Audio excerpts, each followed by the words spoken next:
Bismillahirrahmanirrahim. Alhamdulillahi Rabbil Alamin. Wassalatu wassalamu ala sayyidil mursalin Nabina Muhammadin wa ala alihi wa sahbihi ajma'in. Subhanaka la ilma lana illa ma 'allamtana innaka antal alimul hakim. Wa la hawla wa la quwwata illa billahil aliyyil azim.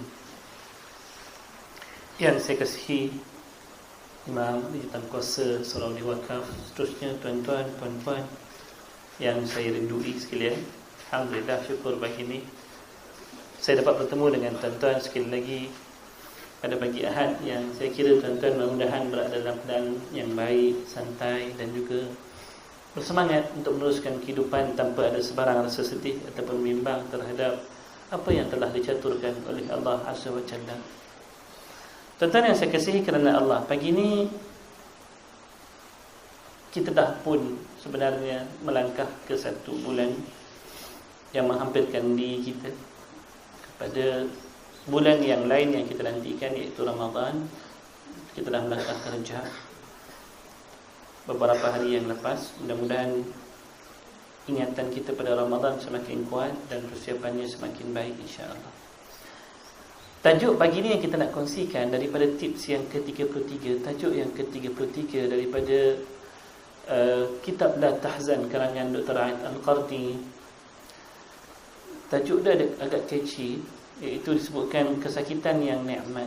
Apa yang dikatakan kesakitan yang nikmat? Secara mukaddimahnya tuan-tuan, dalam hidup kita ada dua jenis sakit yang kita pernah alami. Ada satu nama sakit, sakit yang memeritkan. Tetapi bagi siapa yang pernah merasai kesakitan yang menyedapkan, yang menyeronokkan, misalnya kata, kalaupun sakit urat, orang kata, Allah sakit Ustaz. Tapi bagi setengah mereka yang dihinggapi dengan penyakit urat, dalam sakit-sakit tu ada sedapnya. Bila kena urutan dan sebagainya, misalnya kata, kadang-kadang kita merindui sakit urat tersebut. Sebab kalau tanpa sakit urat, kita takkan datang ke tukang urut untuk mengurut kita. Maka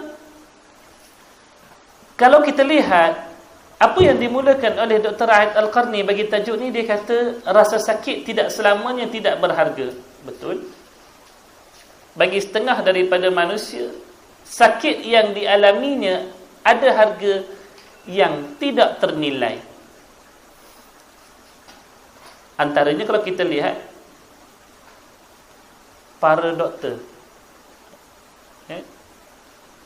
bila mana dia melihat sakit itu mungkin ruang untuk dia menambah kantongnya, ada harga sakit. Sebab kalau tak ada orang sakit, semua sihat belaka, doktor pening kepala tu nak cari makan kat mana? Farmasis contohnya, ada harga dia bagi diri dia. Dan hatta setengah-setengah manusia sekalipun, bila mana dia sakit, kadang-kadang dia boleh bergembira dengannya kerana ada harga yang diperolehinya. Misalnya kata seorang yang terlalu sibuk bekerja, kadang-kadang dia mengharapkan sehari ataupun dua dia boleh MC, rehat. Tetapi kalaulah dia tidak memperolehinya, selama-lamanya dia akan bekerja seolah-olah dirinya robot. Sehingga kan bila mana orang mengerti akan perkara ini, tidaklah kesakitan yang datang pada batang tubuh dia sehingga menyebabkan dia duka cita, sehingga menyebabkan dia bersedih. Tidak perlu kepada perkara tersebut, kerana bagi diri dia bila mana dia memahami rasa sakit itu pun ada harganya, sehingga ia mesti dibenci bagi sebahagian manusia. Kerana pada sakit yang datang itu ada kebaikan yang datang bersama-sama dengannya. Antaranya kalau kita nak lihat, yang pertama disebutkan oleh Dr. Ait Al-Qarni, bagaimana kesakitan itu amat-amat berharga, tuan-tuan. Kita lihat orang yang sakit ini, biasanya doa dia adalah merupakan doa yang paling ikhlas kepada Allah. Lagi teruk sakit dia, lagi rapat dia dengan Allah, minta pada Allah, ya Allah sembuhkanlah kami dengan kesembuhan yang segera, jangan tangguh-tangguh lagi. Minta sungguh-sungguh. sakit gigi, mengaduh, ya Allah sakitnya, tolonglah. Pada waktu itu dia tak fikirkan yang lain lagi, melainkan semata-mata Allah yang menjadi fokus dia dalam dia berdoa. Begitu juga kalau dia bertasbih kepada Allah. Kalau sebelum lagi pening, hatta disebut nama Allah pun, ya Allah, macam tak sedar, macam tak ada perasaan terhadap apa yang dia sebut. Tapi bila mana dia sakit je, cuba tengok zikir dia lain macam, tuan-tuan. Kita dengar pun, kalau ahli tasawuf dia ni, dia berzikir tu, subhanallah, bunyinya sepenuh jiwa dia menyebut akan nama Allah Azza wa Jalla.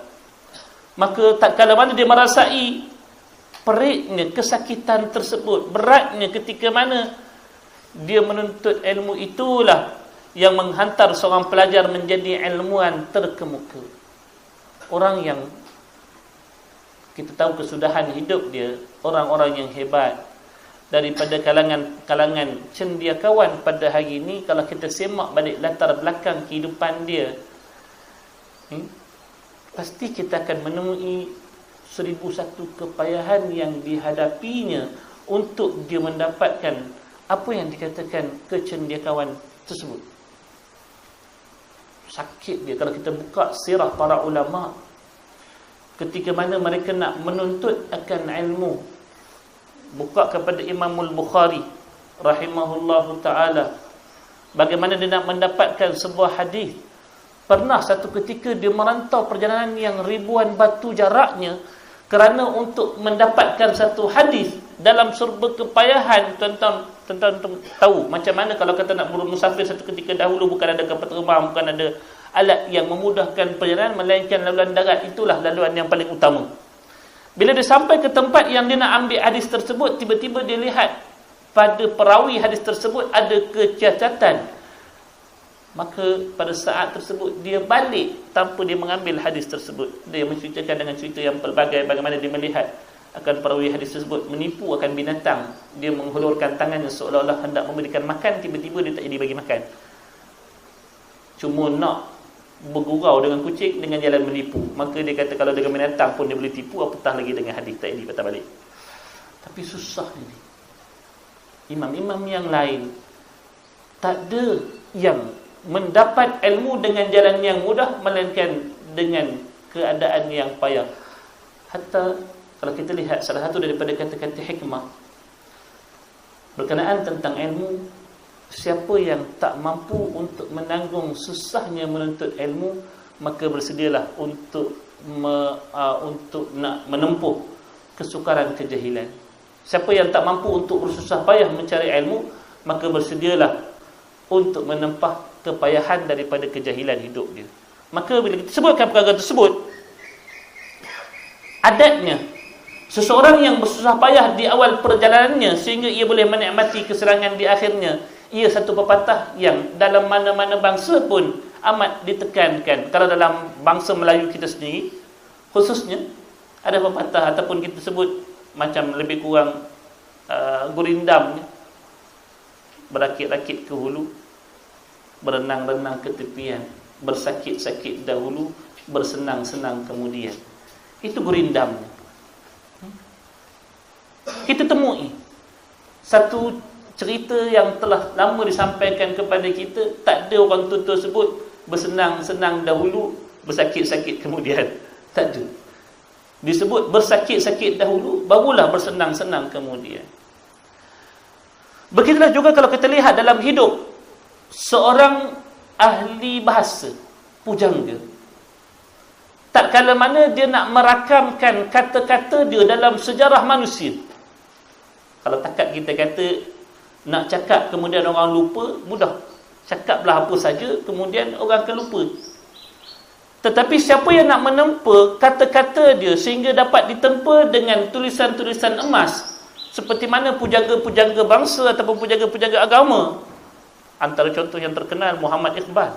Siapa tak kenal? Seorang yang kritis, seorang yang puitis, seorang yang hebat dengan syairnya, sehingga kalau sebut dalam era dunia Islam, Muhammad Iqbal satu nama yang tak dapat dilupakan. Bila mana dia memilih kata-kata dia untuk rangkap-rangkap puisinya, sudah pasti ianya menghasilkan satu karya sastra yang sangat-sangat menawan. Kita baca syair-syair Melayu, ataupun kita kata kita baca dalam apa juga syair yang kita fahami bahasa dia, pasti ada cerita di sebalik apa yang telah dipersembahkan.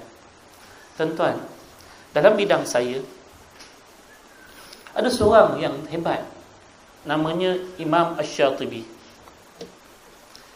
Imam Syatibi ni orangnya buta mata, tetapi dia menghafal Al-Quran dan dia juga pakar dalam bidang qiraat.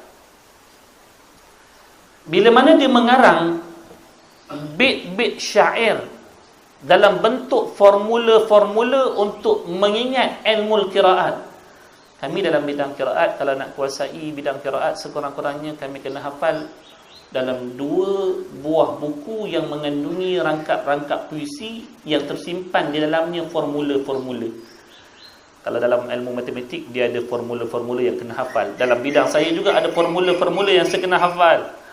Macam mana contohnya pada satu bab yang disebutkan sebagai bab Zal-Ith.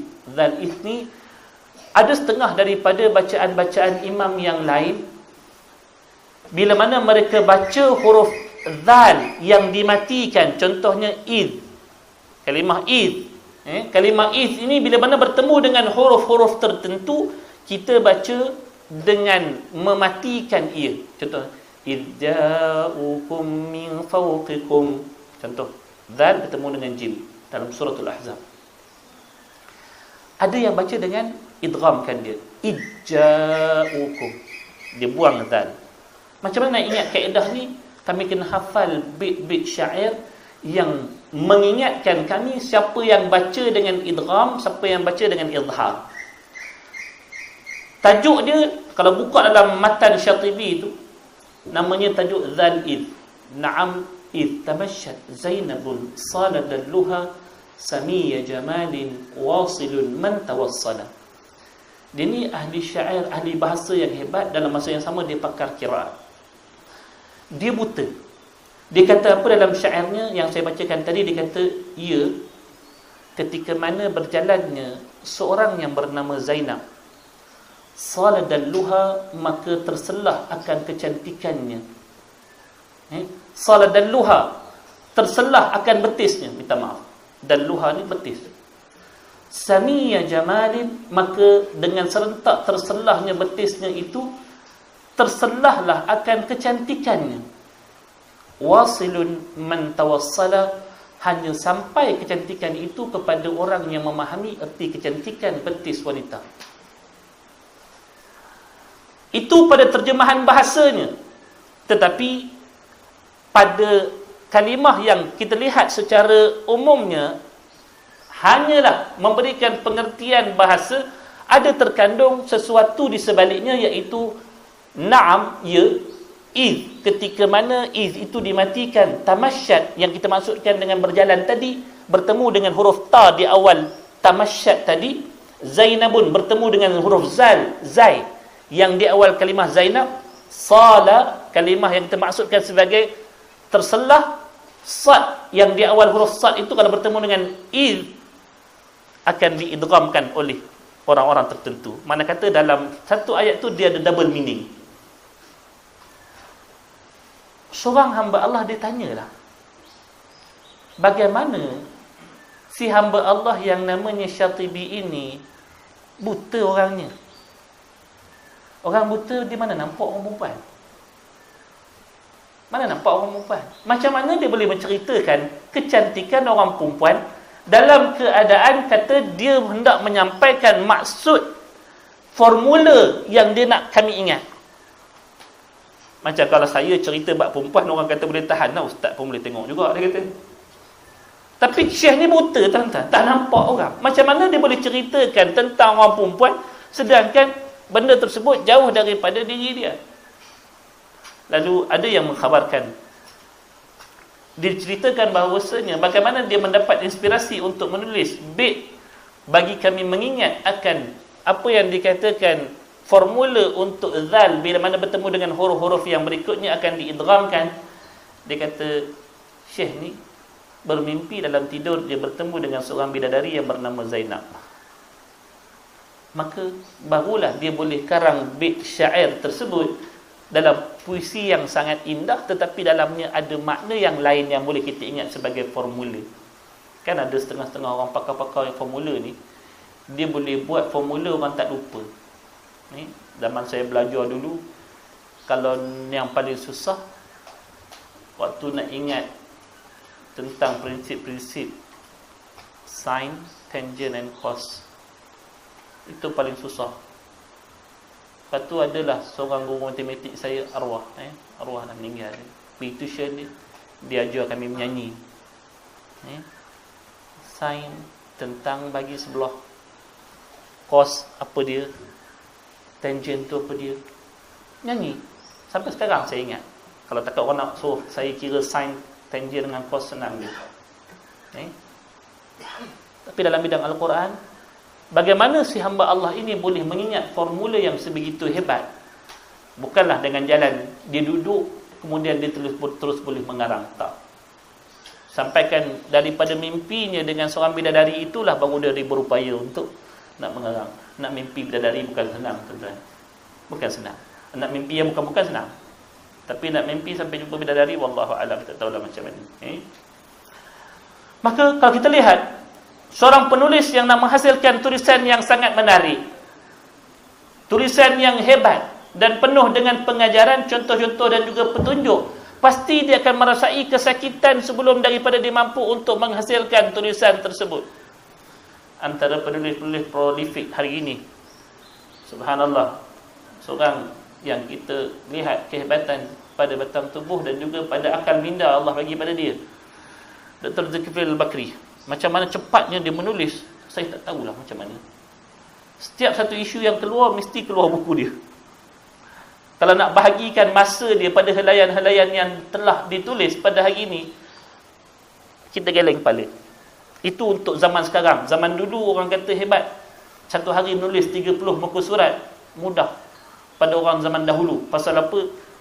Cabarannya tak semacam hari ini. Tapi hari ini dengan adanya televisyen, dengan adanya handphone, dengan adanya segala macam benda yang melambatkan perjalanan kerja kita, ada orang yang mampu untuk mendisiplinkan diri dia sehingga dia mampu untuk menghasilkan karya yang pelbagai. Saya yakin apa yang telah ditulis oleh Dr. Zulkifli Al-Bakri pada hari ini lebih daripada 80 judul. 80 judul ke atas. Hari ini kalau tuan-tuan nak pergi ke pesta buku, tuan-tuan boleh pergi ke booth dia sendiri, kedai dia sendiri, saya lupa nama kedai dia.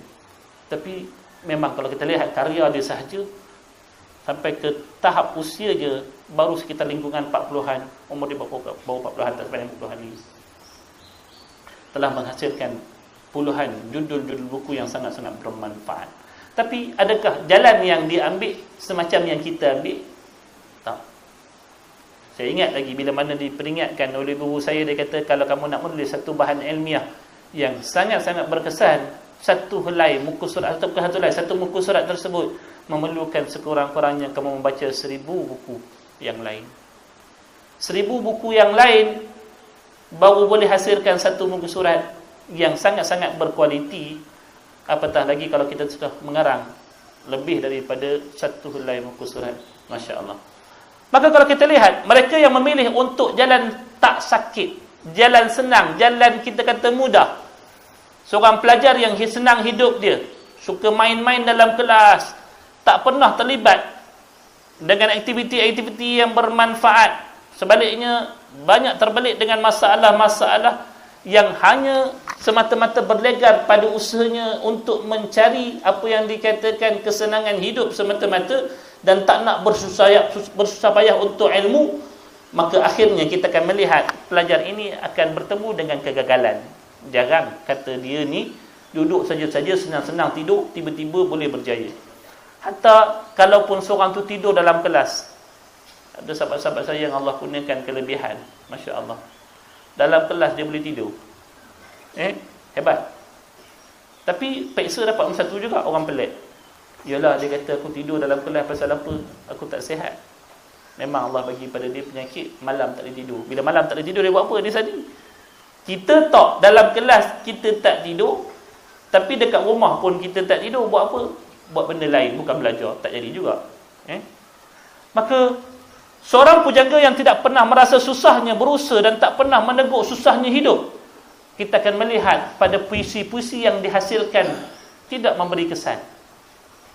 Berbanding kalau kita lihat bagaimana puisi-puisi yang dikarang oleh orang-orang yang hebat seperti mana Muhammad Iqbal, seperti mana Buya Hamka, seperti mana insan-insan yang lain, bagaimana hebatnya mereka dalam menghasilkan sesuatu, pastilah ia berbeza daripada seseorang yang bersenang-senang kemudian dia menulis akan sesuatu konon-kononnya dia memahami akan segala selok-belok kehidupan.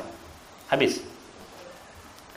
Maka contoh hidup yang paling baik yang perlu kita ambil daripada keadaan ini, tak lain tak bukan ialah daripada apa yang pernah dilalui oleh Nabi dan juga para sahabat, sehingga lahirnya agama Islam sebagai agama yang terkuat sampai kepada kita.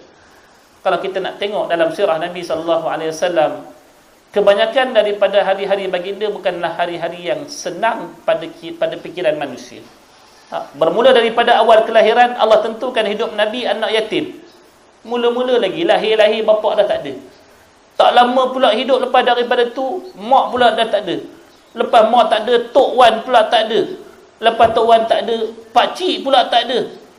Tinggallah Nabi SAW sebatang kara meneruskan perjuangan hidupnya dengan 1000 mehnah dan juga tribulasi. Tetapi kita lihat baginda Nabi SAW, hasil daripada didikan kepayahan tersebutlah baginda memahami setiap jerih payah umatnya, dan baginda sanggup merelakan batang tubuhnya terlebih dahulu merasai kepayahan berbanding dengan orang lain. Ini tidak. Bila mana kita tak merasa susah, tak merasa payah, kita memandang kesusahan orang lain itu adalah sebagai satu benda yang ringan ataupun kecil. Allah, naik barang takat sesen 2 pun nak bising. Tak boleh kan? 1 sen 2 untuk 1 barang. Kalau 10 barang, macam mana? Wallahu a'lam. Bila mana kita baca tulisan-tulisan berkenaan tentang, minta maaf ya, GST, tulisan Dr. Zulkifli Al-Bakri,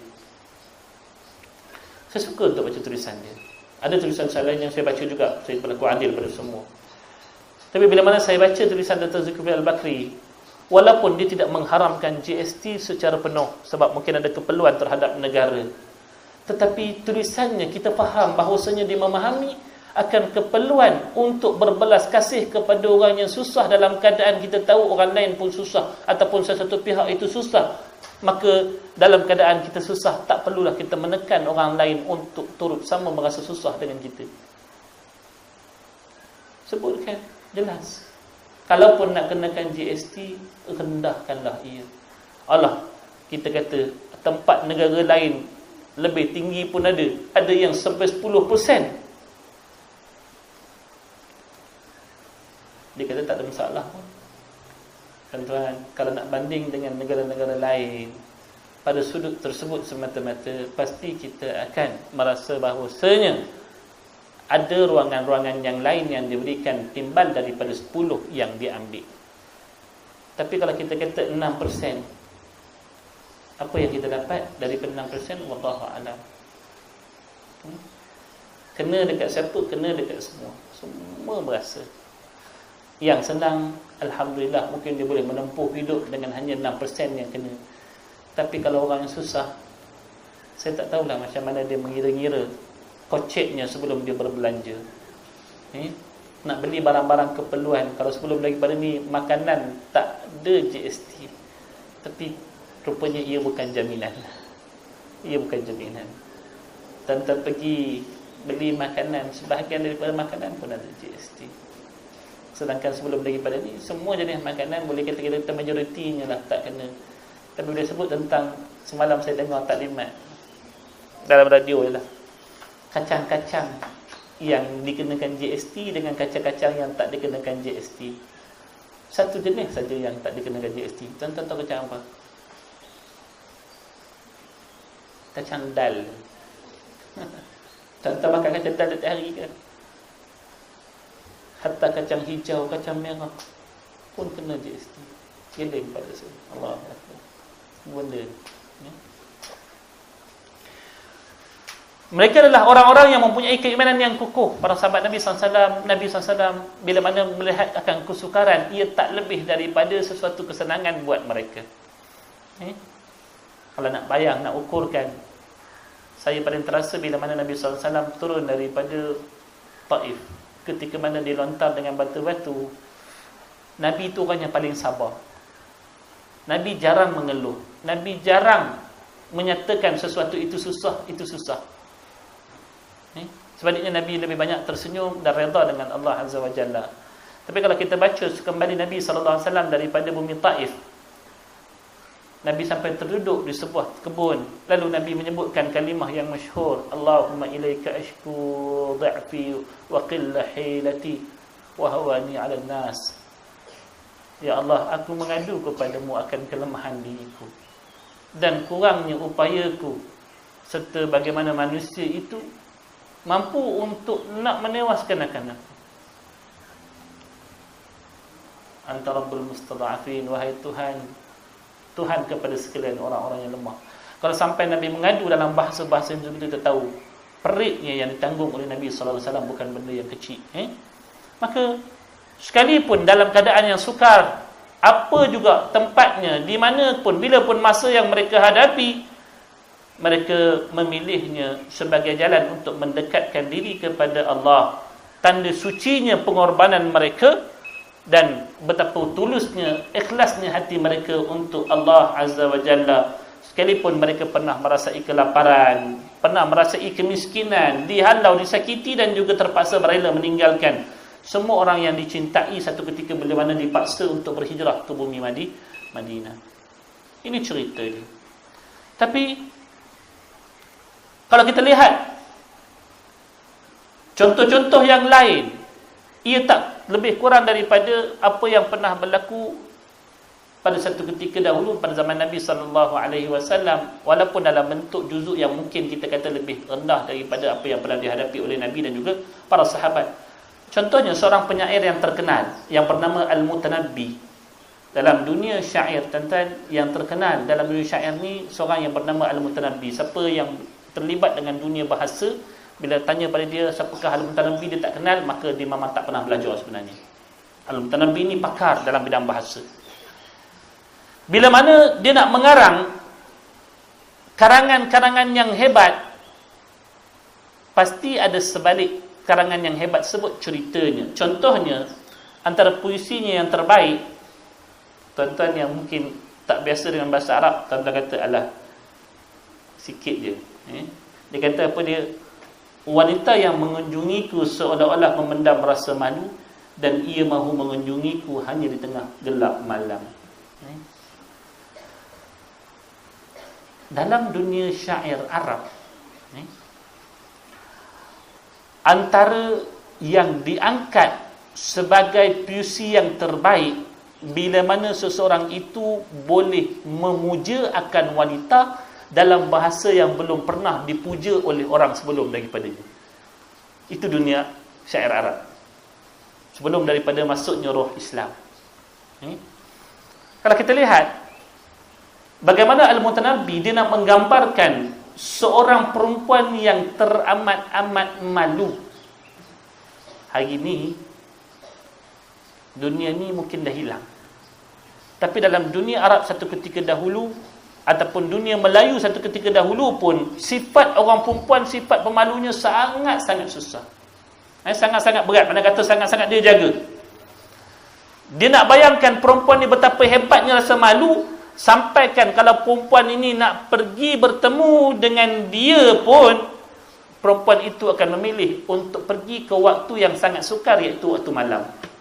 Orang kata, pergi waktu malam, baguslah pergi waktu malam, siapa pun tak nampak. Itu memang pilihan orang perempuan. Tapi jangan bayangkan dunia satu ketika dahulu macam dunia kita sekarang. Dunia malam adalah dunia yang sangat berbahaya.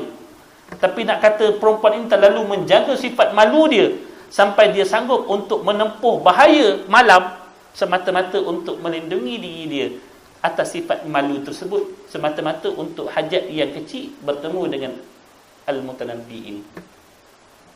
Nampak? Maka kalaupun dia dapat mengarang pada pandangan masyarakat Arab, satu syair yang hebat, dia hanya mampu untuk menghasilkan karangan yang hebat ini selepas daripada dia demam teruk.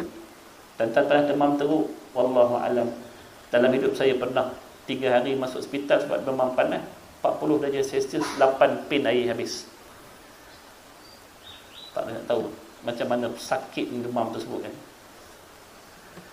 Demam dia pun, Allah demam ni ustaz. Tapi demam panas sakit, memang sangat sakit. 40 darjah Celsius. Paling kurang pun 39, naik balik 40, 39 40. Sampai doktor geleng kepala, 8 pin air dah habis. Dia kata hari ketiga alhamdulillah sembuh. Syukur pada Allah SWT. Tapi kita sebut ada orang yang demam teruk, paling teruk saya pernah hadapi demam 3 minggu tak kebah. Itu Allah bagi ketika dahulu. Ala kulli hal, daripada kesakitan yang dihadapi oleh Al-Mutanabbi itulah dia berupaya untuk menghasilkan syair yang begitu hebat. An-Nabighah. An-Nabighah ni salah seorang penyair juga dalam dunia bahasa Arab.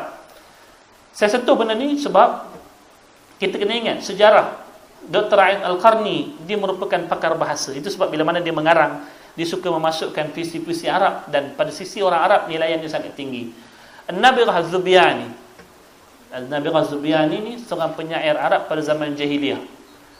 Dia sangat-sangat terkenal, antaranya syairnya terhadap Nu'man. Ketika mana Nu'man mengancam untuk membunuhnya, dia nak meredakan kemarahan Nu'man, dia buat syair. Hari ini kalau kita nak redakan kemarahan orang, kita bagi hadiah. Tapi zaman Arab tak. Nak redakan kemarahan orang, bagi syair dia. Nubitu anna aba qabusin aw'adani wala qarara ala za'ri min al-asadi famal furat idza habbar riyahu tarihu. Sampailah habis kepada syair dia. Ini minat saya satu ketika dahulu hafal syair Arab. Ditulis syair untuk Nu'man Ibn Munzir ketika mana diancam bunuh oleh Nu'man Ibn Munzir. Dia kata, fa innaka syamsun wal muluka kawakibun idza tala'at lam yabdu minhunna kawakibu. Ini syair yang kawan-kawan saya ataupun guru-guru saya bila jumpa dengan saya, dia akan baca. Sebab nama saya kebetulan Syamsul Hakim. Jumpa, Assalamualaikum Mas Mak, ismi Syamsul Hakim. Dia kata, fa innaka syamsun wal muluku kawakibun idza tala'at lam yabdu minhunna kawakibu. Apa dia? Engkaulah matahari dan raja-raja yang lain itu bintang-bintang. Ketika engkau terbit ke permukaan, bintang-bintang itu pun tenggelam. Nu'man Ibn Munzir bila dengar pujian oleh Nabighah Az-Zubyani terhadap diri dia dengan bahasa yang sebegini hebat, maka pada waktu itu tak jadi dibunuh Nabighah. Tuan-tuan mungkin yang tak biasa dengan syair Arab tak merasa kehebatan pada kalimah-kalimah ni. Tapi bagi orang yang terbiasa dengan bahasa Arab, untuk nak dapat mengarang kalimah-kalimah yang sebegini bukan senang. Sebab syair Melayu agak mudah berbanding dengan syair Arab. Syair Arab ni dia ada qawafi dia, ada arudnya, ada potongan-potongan yang mesti sama rimanya. Bukan pada kita kata setakat patah-patah kalimah, tetapi patah-patah huruf itu pun kena ada persamaan. Hebatnya. Maka dengan jalan tersebut, bila mana Nabighah itu sampai kata terancam itu satu kesakitan sebenarnya, maka dia mampu untuk menghasilkan sesuatu yang hebat. Justru dunia hari ini ramai orang yang kaya kerana lebih dahulu bersusah payah dalam masa mudanya. Carilah kepada milenial dan tanyalah sejarah bagaimana dia boleh menjadi orang yang berjaya. Meskipun ada hari ini orang milenial yang mewarisi kekayaan, tetapi dalam rata-rata orang yang milenial pada hari ini, kebanyakannya mereka adalah merupakan orang-orang yang susah sebelum daripadanya. Oleh sebab itulah kata Dr. Ain Al-Qarni, tak perlu berduka jika mana kita mesti bersusah payah, bersakit-sakit. Tak perlu takut dengan beban hidup, sebab mungkin saja beban hidup itu akan bertukar menjadi kekuatan bagi diri kita dan akan menjadi nikmat pada satu hari nanti bila mana kita mengecapinya. Kenikmatan yang dikecapi dengan jalan yang mudah, ianya takkan ada rasa kemanisannya ataupun kurang rasa kemanisannya berbanding dengan kita memperolehi sesuatu yang nikmat selepas kita bersusah payah. Tuan-tuan pernah buka durian? Ini tak lama lagi akan datang musim durian. Ada kadang-kala durian, setengah-tengah durian ni nak buka dia, ya Allah tuan-tuan. Walaupun buahnya masak, tapi nak selak dia punya kulit tu, punyalah payah. Tapi lepas-lepas selak, tiba-tiba nampak yang dalam tu, Masya Allah, sedap isi dia. Maka dirasai dengan penuh nikmat berbanding dengan buah durian. Walaupun kalau kita kata, rasa kalau ikut timbang, orang buang kulit, kemudian kita ambil yang ni, kita ambil ni, lebih kurang sama je rasa dia. Tapi buah durian yang keluar daripada lepas kita kopek dengan susah payah, kita akan terasa seolah-olah yang susah tadi itu lebih sedap daripada yang senang dikopek. Itu fitrah yang biasa. Orang yang dapat 10A dengan jalan memang mak ayah dia kaya, memang upah guru, tuition, senang-senang dekat rumah, semua yang dia dapat. Dengan budak yang terpaksa bersengkang mata malam-malam hari depan pelita ayam, kemudian dia memperolehi 10A, pastilah nikmat yang lebih dirasai oleh anak yang bersusah payah tadi berbanding dengan anak yang disenangkan dengan kemudahan-kemudahan itu tadi. Beza. Sekurang-kurangnya bagi mereka yang bersusah payah, dia ada cerita yang boleh disampaikan kepada orang yang lain bila mana dia memperolehi sesuatu kebaikan. Seronok waktu kecil-kecil dulu, bila mana sebelum daripada tidur, mak saya suka cerita pengalaman-pengalaman dia dengan tok dulu. Saya tak tahu tuan-tuan macam mana. Sebelum daripada tidur, mak saya cerita dulu zaman Jepun dulu, macam mana simpan bekas apa semua. Kami kecil lagi, nenek masuk dalam hutan belakang rumah tu, gali dulu malam-malam hari, beras, ambil cupak, tutup balik, naik ke atas cerita. Habis semua cerita-cerita lama dibawa keluar. Dan selepas daripada dia cerita tersebut, kami boleh tidur. Tapi untuk hari ini, agak-agak dengan kita hidup senang, apa yang kita boleh cerita dengan anak-anak pengalaman semalam? Tak banyak. Kalaupun kita kata ada satu ataupun dua. Justru kalau kita melihat, walau aradul khuruj la'adu lahu 'uddatan walakin karihallahum bi'athahum fathabbatahum wa qila qa'udu ma'al qa'idin. Sifat orang munafik ini, kata Allah Azza wa Jalla, mereka tak pernah nak merasa susah sikit pun dalam agama. Itu menyebabkan mereka tak boleh istiqamah dengan jalan agama. Dia tak boleh nak merasa sikit pun susah. Bila mana mereka tak suka untuk bersusah payah pada jalan Allah, Allah kata duduk je lah. Tetapi kesenangan yang dia buat pada hari ini akan menyebabkan dia parah pada kemudian hari. Nampak? Tapi orang yang sanggup susah payah pada hari ini, subuh dah lah hujan semalam, mari juga. Apa rasa? Walaupun mengantuk, duduk juga dengan tazkirah pagi ni. Sabar je lah.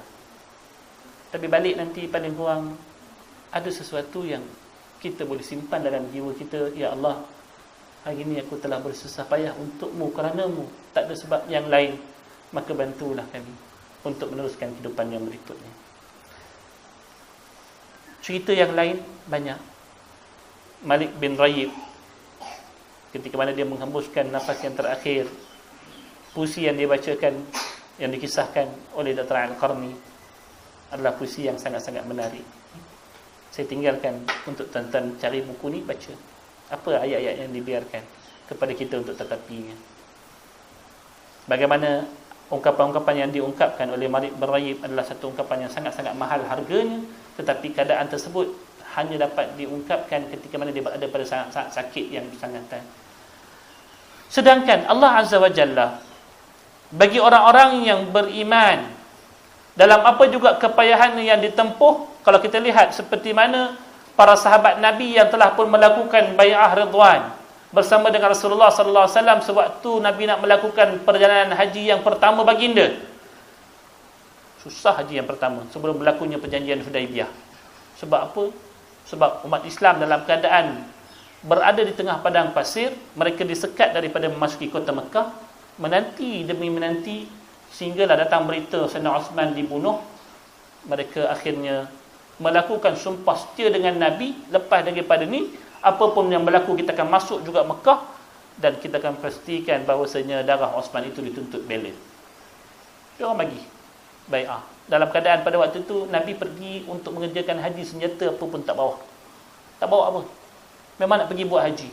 Adalah senjata satu dua untuk kita kata pertahanan diri, tapi untuk berperang tidak. Tapi Nabi minta daripada mereka untuk berikan bai'ah. Mereka berikan bai'ah. Hasil daripada kepayahan mereka dengan Nabi, Allah sebutkan mereka yang melakukan bai'atul ridwan, Allah berikan gelaran yang khusus kepada mereka, iaitu laqad radiyallahu 'anil mu'minin idh yubay'unaka tahta asy-syajarah. Allah kata Allah telah redha. Bila mana Allah redha, kumpulan yang telah melakukan bai'atul ridwan seolah-olah telah pun mendapat syurga Allah Azza wa Jalla. Dr. Al-Qarni adalah merupakan seorang peminat puisi yang tegar. Dia suka baca puisi, maka dia kata antara puisi-puisi yang dia temui sebahagiannya tidak berisi. Macam mungkin pagi ni tuan-tuan yang biasa dengar ceramah, tuan-tuan kata, Allah ceramah ustaz pagi ni tak best, ada tempat lagi ni, terpulang, tak ada masalah. Tapi nak sebutkan Dr. Ain Al-Qarni, dia kata puisi-puisi yang ditemui adalah puisi-puisi yang sebahagian ditemui adalah puisi yang tak berisi. Maka seolah-olah puisi tersebut tidak ada hidup dan tidak ada rohnya. Kerana katanya boleh jadi kata-kata tersebut diungkapkan tanpa ada pengalaman peribadi yang terselit di sebaliknya. Orang yang boleh mengarang puisi ialah biasanya orang yang berpengalaman dalam hidup dia. Susah payah, kesukaran yang dihadapinya itulah kadang-kadang boleh menghasilkan sesuatu yang hebat. Begitu juga kalau kita lihat kata-kata nasihat. Pergi hari ini pesta buku, 1001 buku yang diterbitkan, tetapi hanya beberapa buku yang menjadi buku best selling. Sebab apa? Sebab di sebalik tulisan tersebut ada yang ditulis sekadar atas ilmu, tetapi ada sebahagiannya yang ditulis atas jerih perih, atas air mata ketika mana dia menulisnya. Maka biasanya sesuatu yang ditulis atas jerih perih inilah ada kenikmatan di sebaliknya. Terakhir, kata Dr. Al-Qarni, dia kata kalau kita lihat orang-orang munafik, biasanya mereka ini akan mengungkapkan apa yang tidak ada di dalam hatinya. Sesuatu yang diungkapkan tidak datang daripada hati, biasanya ianya sukar untuk memberikan kesan. Justru cara untuk nak membuatkan ungkapan ataupun puisi kita menjadi hebat, ataupun kita kata nak menjadikan apa yang kita ungkapkan itu memberikan kesan, biasanya selepas daripada ia melalui proses untuk melalui hati kita. Susah payah kita, kepayahan kita, biasanya itulah yang akan mengembalikan apa yang kita ungkapkan tersebut ada nilai ataupun kita sebut ada kebaikan padanya. Justru barulah sampai kepada sentuhannya kepada masyarakat. Maka orang yang tidak merasai kepayahan sukar untuk dia mengungkapkan sesuatu yang bermanfaat, sesuatu yang baik untuk orang lain. Justru mudah-mudahan kita dapat pengajaran daripada kalimah yang akhir ini, iaitu kesakitan yang Allah berikan kepada kita pada sesuatu bab, sama ada kesakitan tubuh badan, sama ada kesakitan pada bentuk rohani kita, sama ada kesakitan pada perkara-perkara yang banyak. Maka jangan putus asa, teruskan hidup, sebab kesakitan itu sebenarnya adalah nikmat daripada Allah untuk kita menghasilkan sesuatu yang lebih baik. Ada perumpamaan yang diberi bagaimana spring, tuan-tuan, spring dia takkan dapat melonjak melainkan selepas ia ditekan. Kalaulah hidup kita tak ada rasa susah, jarang kita mampu untuk bertindak luar biasa. Kita hanya akan jadi orang-orang yang biasa-biasa. Tetapi biasanya orang-orang yang hebat, setelah daripada dia menempuh 1001 kepayahan, barulah dia bertukar menjadi orang yang hebat. Wallahu ta'ala alam. Itu saja yang dapat saya kongsikan dengan tuan-tuan pagi ni. Ringkas ke? Tak ringkas juga, banyak. Tetapi jawapan yang mudah, iaitu setiap kesakitan yang kita tempuh, jangan membuatkan kita putus asa. Sebaliknya jadikan ia cabaran untuk kita menghasilkan sesuatu yang hebat, insya-Allah. أقول قولي هذا وأستغفر الله العظيم لي ولكم ولسائر المسلمين والمسلمات فاستغفروه. السلام عليكم ورحمة الله تعالى وبركاته.